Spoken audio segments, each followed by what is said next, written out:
Welcome to Cosplay Talk with SnowHawk. I am SnowHawk Cosplay, and with me today I have my very special guest, Hello. Liz Kerr, also known as Lucy Stardust. Yep.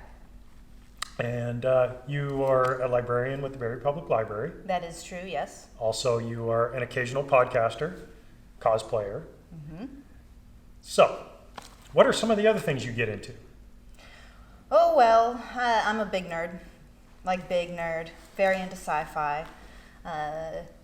I've seen every episode of Star Trek, and I do mean every episode of Star Trek.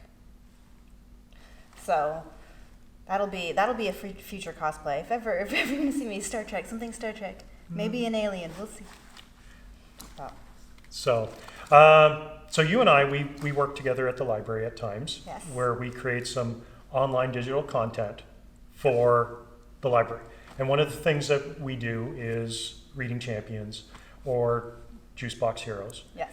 And how has digital online entertainment changed for educational purposes, especially when it comes down to the library? I mean, up until a year and a half ago, we barely had any online content at all in this genre. Obviously, we have digital resources at the library, but when the world shut down for a pandemic, we started building online content, and we started filming a lot of Reading Champions and Superhero Storytime, and more recently, Juicebox Heroes, which we're creating a library of content of lots of stuff in cosplay, but obviously at the library we have all kinds of other stuff too that we have started creating, from regular non-superhero story times to interviews with community members and DIY recipes and craft programs and all kinds of stuff like that. So we really we've shifted into this online space, and I've been very excited to be able to pull my love of cosplay along with us as we've gone. Well, one of the first things that you and I did together, now we've been friends for quite a few years now. Yes. We actually met through the library because, well, we all have friends who worked at the library. My wife works at the library. We're all connected that way. Yep. And it was through the Barrie Public Library Comic-Con that we met for the first time and became friends, because we had obviously a connection when it comes down to the cosplay side of things. And then last year when we did our first superhero story time, Yep. I had a lot of fun. Yeah. Where the very first one we did where I was Batman. Yeah. Because I found it was freeing on that, where I'm not SnowHawk cosplay. I'm Batman. That's who I'm pretending to be. Yes. And, well, basically, I can do whatever I want. Yeah. And I think some of the stuff that you and I were able to create is very fun. Now, if you want to see some of the back catalog, go to the Barrie Public Library website, and you can follow the links to the online catalog. Because not only is there Batman and Superman and Thor, and you have Elsa, and there's Spider-Man, but as you said, there's also community leaders like the chief of police and the mayor reading. So I think it's a great opportunity, especially for the community, to have a resource where members of the community are giving back. And educational entertainment is very important to me, because I believe it's to connect, and I want to be able to treat kids as equals and not talk down to them. Now, how is the digital content, what feedback and response are you getting from the community? I'd say very good. A lot of great feedback. People have been very happy to be able to access our content, that there has been content when the world was closed. And all of our content, from stuff for very small children and babies all the way up to genealogy stuff, everything has been very well received. But our cosplay stuff in particular, I have found it so much fun. We do a lot of cosplay stuff like this, where we get to get all dressed up and talk about cosplay, or talk about fandom, or talk about that. But in our Superhero Storytime and our Juicebox Heroes, which is an interview show where we're in character, so interviews for small children, and it's really fun to get to play in the role of the character for a little while, and it's almost like we stop being cosplayers and start being actors. Yep. And shifting to a completely different audience. It's been really fun. Now, let's switch back to the cosplay side of things. When did you start getting into cosplay?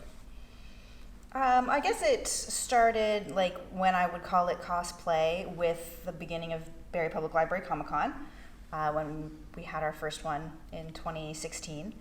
And that was so much fun. I got to get dressed up and go to work. And then I got to see all of these other people dressed up and think, oh, there are other people around who like to do this too. And I thought, excellent. And started making friends. Yes. And finding more and more reasons to get dressed up and do cosplay, and that really kind of spurred my adult cosplay, and set us on this path that we now, do an interview show of superheroes in costume. Yep. But, even as a kid, as a teen, I loved dressing up. I loved putting together costumes, making costumes out of my clothes, out of whatever I could find. So I feel like it was always there. Always. Yeah. Now, this one's new. This is new. Now, cosplay is for everyone, and you can craft or create, or you can purchase. Now, for myself, I used to build a lot of stuff. Now I call it a cosplayer. I like to buy stuff, maybe modify it a bit. Yeah. But what do you like to? What is your process into creating cosplay? I would mostly buy stuff as well. This is all purchased as is, and will need some modification. So it's a little bit too big in places. It's going to need to be taken in a little bit in some places. The fake leather pants are not going to survive forever, and so they eventually will need to get replaced with something maybe a little bit more comfortable. If I wanted to wear it all day. I always buy my own shoes. I did not, these are a little in rough shape, but I am always looking for some new shoes. If I'm going to buy shoes, they need to be comfortable. I need to be able to wear them all day. Yeah. I do plan my cosplays around my hair. Scarlet Witch isn't normally blonde. Scarlet Witch is not normally blonde, but sometimes it's hard to make your hair hold a color. Well, cosplay is for everybody, so you can cosplay any version of any character.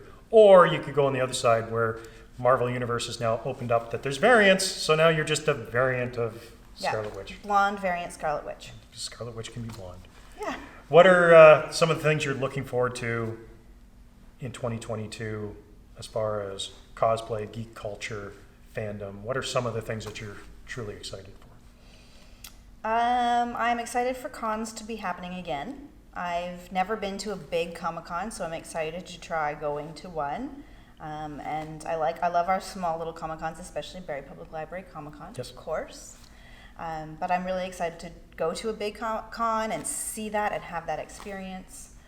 I'm excited for all of the new movies and shows and everything that is coming out. There's so much, and there's so many female characters that are going to be get some focus and some airtime. So I'm excited for that too.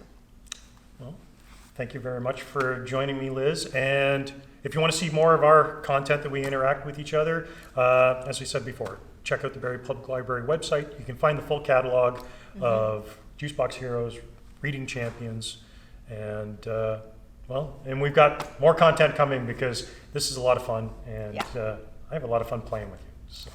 It is great. All right, thank you for tuning in, and we'll see you next time. Thank you so much.